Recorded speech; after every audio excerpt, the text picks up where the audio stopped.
علیہ وسلم لا یؤمن احدکم حتی اکون احب الیہ من والدہ وولدہ والناس اجمعین صدق اللہ العظیم بلغنا رسولہ النبی الامین المتین الکریم ونحن علی ذلک لمن الشاہدین والشاکرین والحمد للہ رب العالمین۔ اسٹیج پر بیٹھے رہتے علامہ و مولانا عبدالحفیظ صاحب اور قاری اسجد صاحب اور قاری سرفراز صاحب اور دیگر تمام تر علماء کرام تشریف رکھتے ہیں۔ جو ذرہ جہاں پر بیٹھا ہے وہیں پر آفتاب و مختار کونین رضا مرکزی بھی آئے ہیں۔ کونین رضا مرکزی صاحب، وقت کم ہے لیکن اگر میں چاہوں تو ایک ایک کا نام لے سکتا ہوں، ہے کہ نہیں؟ میرے چہرے میرے سامنے دکھ رہے ہیں نا، مجھے سب کا نام یاد ہے۔ ٹھیک ہے ورن بھائی، ارشاد ہو۔ شاعر نے کہا تھا کچھ اس کی بھی ہے تجھ کو خبر، کچھ تجھ کو بھی ہے اس کی خبر۔ دیکھیے کوئی موضوع نہیں ہے لیکن کچھ باتیں ہیں دل میں جو میں آپ کے سامنے رکھ رہا ہوں۔ شاعر نے کہا تھا کچھ اس کی بھی ہے تجھ کو خبر، وہ سوزے جہنم کیا ہوگا۔ کچھ اس کی بھی ہے تجھ کو خبر، وہ سوئے جہنم کیا ہوگا۔ جس آگ کا ایندھن انسان ہو اس آگ کا عالم کیا ہوگا۔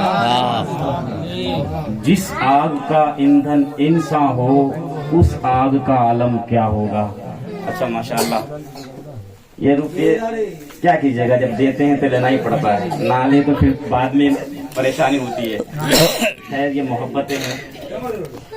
جس آگ کا ایندھن انسان ہو اس آگ کا عالم کیا ہوگا۔ ماشاءاللہ، واہ۔ ڈبلو بھائی دیکھیے گا ایک شعر، جس آگ کا ایندھن انسان ہو اس آگ کا عالم کیا ہوگا۔ اور شاعر نے کیا نقشہ کھینچا ہے کہ ایک بار خطا ہو جائے تو، ایک بار خطا ہو جائے تو کیوں نہ ہو، ہم گنہگار ہیں، غلطی ہم سے ہوتی ہے، لیکن شاعر نے نقشہ کھینچا کہ ایک بار خطا ہو جائے تو 100 بار ادب سے توبہ کر۔ بے شک خطا ہو جائے تو 100 بار ادب سے توبہ کر۔ ایک اشک یہاں کا بہتر ہے وہاں رونے کا عالم کیا ہوگا۔ ایک اشک یہاں کا بہتر ہے وہاں رونے کا عالم کیا ہوگا۔ وہاں رونے سے کچھ کام نہیں چلنے والا۔ حضور فرماتے جو خوف خدا سے ایک بار ایک آنسو بہایا ہوگا اس دنیا میں، اس آگ کو یا اس آدمی کو جہنم کی آگ چھو نہیں سکتی، اسے چھو نہیں سکتی۔ اگر صرف جو شخص رویا ہوگا خدا کے خوف سے ایک بار، اس شخص کو جہنم کی آگ چھو ہی نہیں سکتی۔ شاعر نے کہا ایک بار خطا ہو جائے تو 100 بار ادب سے توبہ کر۔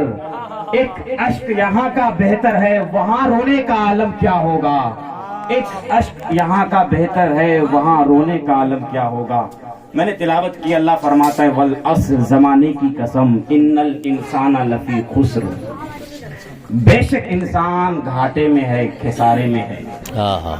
اللہ فرماتا ہے زمانے کی قسم کھا کر، اللہ فرماتا ہے بے شک سارے انسان گھاٹے میں ہے، خسارے میں ہے۔ اللہ رب العزت کلام پاک میں اگر کوئی بات کہہ دے، اگر قسم نہ بھی کھائے تو وہ چیز ہے، حقیقت ہے اور وہ ہونا ہے، لیکن زمانے کی قسم کھا کر اللہ رب العزت فرماتا ہے بے شک سارے انسان گھاٹے میں ہے، خسارے میں ہے۔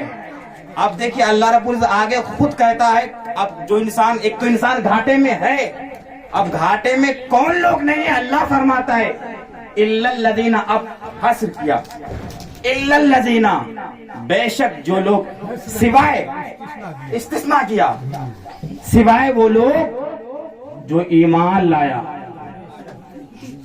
سارے انسان گھاٹے میں ہے لیکن سوائے وہ لوگ جو ایمان لے کے آیا۔ اس آیت کو، اس سورت کی تفسیر میں ایک حدیث میں نے پڑھی، صحابہ کرام جب اللہ کے رسول صلی اللہ تعالی علیہ وسلم صحابی رسول کے بیچ یہ باتیں ذکر کی تو میرا آقا نے فرمایا یا رسول اللہ کیا صرف محض ایمان لانے سے انسان گھاٹے سے باہر ہو سکتا ہے؟ میرا آقا نے کہا نہیں، سوائے جو لوگ ایمان لے کے آیا وہ گھاٹے میں نہیں ہے، لیکن ایمان کے ساتھ فرمایا الا الذین آمنوا وعملوا الصالحات، صرف ایمان انسان اگر لے کر آ گیا مکمل طور پر گھاٹے سے وہ باہر نہیں ہوا۔ ایمان کے بعد عمل ضروری ہے، عمل۔ پھر صحابی رسول کو یا رسول اللہ ایمان بھی لے آیا اور نیک عمل بھی کیا، کیا وہ انسان مکمل طریقے سے گھاٹے سے باہر آ سکتا ہے؟ میرا آقا نے کہا نہیں، ایمان لایا، عمل صالح کی، عمل صالح کے بعد حق بات بولا، صبر کیا، صبر کرے، پھر اس کے بعد حق بات بولے، پتا کیا چلا صرف ایمان لے کے آیا وہ انسان گھاٹے سے باہر نہیں ہو سکتا، ایمان کے بعد عمل صالح کیا تب بھی گھاٹے سے باہر نہیں آ سکتا، عمل صالح کیا، صبر کیا تب بھی گھاٹے سے باہر نہیں آ سکتا، صبر کرنے کے بعد ایک چیز ہے حق بولنا، حق کو چھوڑ دیا تب بھی صبر سے باہر نہیں آ گیا۔ صبر سے گھاٹے سے باہر کون آ سکتا ہے؟ میرے آقا صلی اللہ تعالی علیہ وسلم نے اس حدیث کی اس آیت کی تفسیر بیان کرتے ہوئے کہا وہ انسان گھاٹے سے باہر ہو سکتا ہے جو ایمان لے کے آیا اور اچھے اعمال بھی کیے، اعمال کے ساتھ ساتھ صبر بھی کیا، اور صبر کے ساتھ جب کوئی بات بولنی تھی حق بولا، حق کی سوا کچھ بھی نہیں بولا، وہ انسان ایمان والا بھی ہوگا، اچھے اعمال والا بھی ہوگا، اچھے اعمال کے ساتھ حق اور صبر کرنے والا بھی ہوگا۔ چار چیز میرے آقا نے کہا، چار کوالٹی جس انسان کے اندر پائی جائے گی وہ اچھا ایمان والا بھی اور مومن کامل ہوئی پیارے میرے آقا صلی اللہ تعالی علیہ وسلم۔ اب دیکھیں میرے آقا فرماتے ایمان والا ہے کون؟ آج ہم ایمان کا دعویٰ کرتے ہیں، ہم سے بڑا کوئی ایمان والا نہیں۔ سن میرے آقا کیا فرماتے، بہت ایمان کا دعویٰ کرتے ہو نا، محبت کسی اور سے، ایمان والا ہے ہم، رسول اللہ کی محبت کسی اور کو ترجیح دے، ایمان والا ہے ہم۔ میرا آقا فرماتے لا یؤمنو، کوئی بھی مومن کامل نہیں، لا یؤمن احدکم، کوئی بھی مومن کامل نہیں ہو سکتا، کوئی بھی، حتی اکون احب الیہ من والدہ وولدہ والناس اجمعین، والناس اجمعین۔ دو چیز کو اللہ کے رسول صلی اللہ تعالی علیہ وسلم نے ذکر کیا، خاص کیا، من والدہ وولدہ، اپنے باپ، کوئی بھی شخص مومن کامل نہیں ہو سکتا اس وقت تک جب تک کہ اپنے باپ، بیٹے اور حتیٰ کہ پوری انسانیت سے سب سے زیادہ نبی سے محبت کرنے والا نہ بن جائے۔ یعنی ہم مومن کامل اس وقت بن سکتے ہیں جب تک کہ اپنے باپ، بیٹے اور روئے زمین پر جتنے بھی انسان بستے ہیں ان سے کئی گنا زیادہ نبی سے محبت کرنے والا جب تک نہ بن جائے تب تک کہ ہم مومن کامل نہیں ہو سکتے، نہیں ہو سکتے، نہیں ہو سکتے۔ اور یہ کوئی مولوی نہیں کہہ رہا ہے، مدثر نہیں کہہ رہا ہے، پیغمبر دو عالم صلی اللہ تعالی علیہ وسلم کہہ رہا ہے، جن کی باتوں پر مان لینا ایمان ہے، جن کو تسلیم کر لینا ایمان ہے۔ اور میرا آقا ارشاد فرماتے ہیں، اور یہیں تک بس نہیں، آج ہم جس سماج اور سوسائٹی میں جی رہے ہیں نا، ہمارے اعضاء سے، ہماری زبان سے، ہمارے حرکات و سکنا سے ہمارا پڑوسی محفوظ نہیں ہے، پڑوسی محفوظ نہیں ہے۔ ایک پڑوسی دوستی کی غیبت کرتا ہے، لیکن میرا آقا 3 مرتبہ کہا وہ شخص مومن نہیں ہو سکتا، وہ شخص مومن نہیں ہو سکتا، وہ شخص مومن نہیں ہو سکتا۔ صحابی رسول جب اس طرح کی باتیں آقا ذکر کرتے ہیں نا، صحابی رسول رو پڑے، یا رسول اللہ کون؟ بتا بھی دیجئے یا رسول اللہ کون؟ میرا آقا فرماتے وہ شخص مومن ہرگز نہیں ہو سکتا جس کے پڑوسی اس کے شر سے، اس کی مصیبت سے، اس کی تکلیف سے محفوظ نہ ہو۔ مسلمانوں، جہاں پر ہم رہتے ہیں نا، اپنے آپ کا سروے کیجئے، اپنے آپ کا جائزہ لیجئے، اپنے آپ کا محاسبہ کرے۔ آپ کیسا ہے کوئی اور نہیں کہہ سکتا، آپ خود جانتے ہیں میں کہاں ہوں، کس کھیت کا مولی ہوں، آپ سے بہتر کوئی نہیں جانتا۔ اپنے آپ کا محاسبہ کیجئے، اپنے آپ کا محاسبہ کیجئے۔ میرا آقا فرماتا تم میں کا ہر ایک شخص ذمہ دار ہے، اللہ تعالیٰ کل قیامت کے دن اس کے ذمہ داری کے بارے میں سوال کرے گا۔ کلکم رائن و کلکم مسئول عن رعیتہ، ایوری ون، ہر ایک شخص ذمہ دار ہے۔ آپ جس معاشرے میں جی رہے ہیں اپنے آپ کو ٹولیے نا، آپ غازی ہیں، جو کچھ بھی ہیں، اپنے آپ کو دیکھیے، کہیں ایک مسلمان ہماری زبان سے کوئی کسی کو تکلیف تو نہیں پہنچی ہے. اور یاد رکھیے یہ حقوق العباد ہے، حقوق العباد. اللہ کا اگر کوئی حق ہم سے چھوٹ بھی گیا، ہو سکتا ہے اگر ہم توبہ کر لیں ممکن ہے کہ اللہ ہمیں معاف کر دے، اللہ ہمیں معاف کر دے. یہ اللہ کے اوپر ہے، کرے یا نہ کرے، واجب اللہ پر نہیں ہے. ہو سکتا ہے، لیکن ہم نے اگر اپنی زبان کی بنیاد پر کسی ایک انسان کو تکلیف پہنچایا ہے، کسی ایک انسان کو دکھ دیا ہے، اس وقت تک اللہ ہمیں معاف نہیں کر سکتا جب تک کہ وہ انسان معاف نہ کر دے جس کو ہم نے اپنی زبان سے پریشان کیا ہے، تکلیف دیا ہے. اور مسلمانوں کہاں جی رہے ہو آپ؟ کس سماج میں جی رہے ہو آپ؟ سیکھو ان لوگوں سے. یہ تمام تر علماء اکرام بیٹھے، پوچھو ان لوگوں سے، معلوم چلے گا.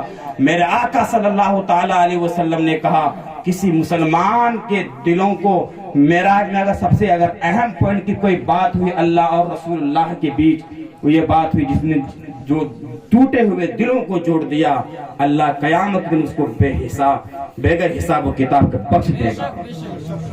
آپ سوچئے، جس نے دو ٹوٹے ہوئے دل کو اگر جوڑ دے گا، کل قیامت کے دن اللہ اسے بغیر حساب و کتاب کے بخش دے گا.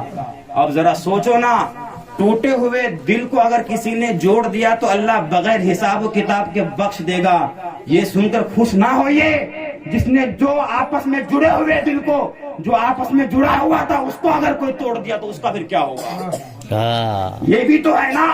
ابو بکر کے پاس جب یہ بات، صدیق اکبر ابو بکر کے پاس یہ بات جب پہنچی، اما عائشہ لے کر بات کو پہنچی نا، ابو بکر مسکرا نہیں اٹھے، رو پڑے. پوچھا کہ ابا حضور آپ کیوں رو رہے ہیں؟ آپ تو لوگوں کا دل جوڑتے ہیں، لوگوں کو تو ملاتے ہیں، آپ توڑتے نہیں ہیں، لیکن آپ رو کیوں رہے ہیں؟ فرماتے ہیں ابو بکر صدیق، بیٹی میں لوگوں کا دل جوڑتا ہوں، اگر ہو سکتا ہے کہ میری زبان سے کسی دو آپس میں جڑے ہوئے دل تو تھے، اگر ٹوٹ گیا تو پھر اس کے بعد کیا ہوگا؟ تصویر کا صرف ایک رخ نہ دیکھو، اس کا دوسرا بھی رخ دیکھو. مسلمانوں، جہاں پر ہم جی رہے ہیں نا، ہم اپنے آپ کا محاسبہ کریں، ہم کیا کر رہے ہیں. ایمان بہت ضروری ہے. ایمان کی حفاظت کرتے ہوئے اعمال پر بھی توجہ دیجیے. اللہ جہاں پر رکھے خوش رکھے، اللہ جس مقام پر رکھے ہم لوگوں کو اللہ کا شکر بجا لائیے. جو ہی انسان کی نظر، حدیث پاک میں حضرت، انسان کی نظر کسی کروڑ پتی پر جائے نا، تو انسان اپنی نگاہ کسی ایسے انسان کی طرف لے جائے جو اس سے کم ہے، نیچا ہے. حدیث پاک میں یہ بتایا گیا شکر کرنے کا طریقہ. جو ہی انسان کی نگاہ کسی کروڑ پتی پر جائے تو انسان اپنی نگاہوں کو کسی ایسے انسان کی طرف لے جائے جو اس کروڑ پتی سے کم ہے، یعنی جو اس سے بھی کم ہے، دیکھنے والے انسان سے بھی کم ہے. جو ہی انسان اس کے بجائے اس کو دیکھے گا، پھر اپنے آپ کا محاسبہ کرے گا، تو فوراً اللہ کا شکر بجا لائے گا. مولا میں تو یہ نہیں ہوں، لیکن اس سے تو مجھے تو بہتر بنایا ہے، اس سے تو مجھے بہتر بنایا ہے. حضرت شیخ سعدی کی چپل چوری ہو گئی، چپل چوری ہو گئی ان کی. اللہ کی بارگاہ میں شکایت کہ مولا چپل میری چوری ہونی تھی، میری چپل چوری ہو گئی. کچھ دیر چلتے ہیں کہ ایک آدمی ایسا ہے جس کے پاس پیر ہی نہیں ہے، پیر ہی نہیں ہے پہننے کے لیے. کس پیر میں چپل پہنے وہ؟ اللہ اکبر. شیخ سعدی کی چپل جب چوری ہوئی تو رب کی بارگاہ میں شکایت کی تھی کہ میں قیامت کے دن ضرور بدلہ لوں گا، کس نے میری چپل چوری کی. جب راستہ چلتے چلتے ایک ایسے آدمی سے ملاقات ہوتی ہے جس کے پاس پیر ہی نہیں ہے. شیخ سعدی جب اس کو دیکھتے ہیں نا، فوراً اپنے بولے ہوئے جملوں کو واپس لیتے ہیں اور کہتے مولا میں نے جتنے جملے بولے سارے کو واپس لیتا ہوں، میرے پاس تو چپل نہیں ہے، سامنے والا جو اس کے پاس تو پیر ہی نہیں ہے کہ چپل پہنے. تو میرے پیارے، اللہ نے آپ کو جو دولت دی ہے نا، اللہ کا شکر بجا لائیے. پیر سے لے کر سر تک اللہ نے انگنت نعمت دی ہے. اللہ کی اگر نعمت کو جوڑنا چاہو نہیں جوڑ سکتے، تم شمار نہیں کر سکتے. تو اللہ نے جتنی ساری نعمت دی، اللہ کا شکر بجا لائے. اللہ شاکر کو پسند فرماتا ہے. میں یہیں سے اپنی گفتگو کو ختم کرتا ہوں. رب قدیر کی بارگاہ میں دعا کرتا ہوں مولا جو بولنے میں لفظاً سہواً عمداً قصداً جو غلطی ہے وہ مولا تیری بارگاہ میں توبہ کرتا ہوں استغفر اللہ ربی من کل ذنب و اتوب الیہ وما علینا الا البلاغ. السلام علیکم ورحمۃ اللہ.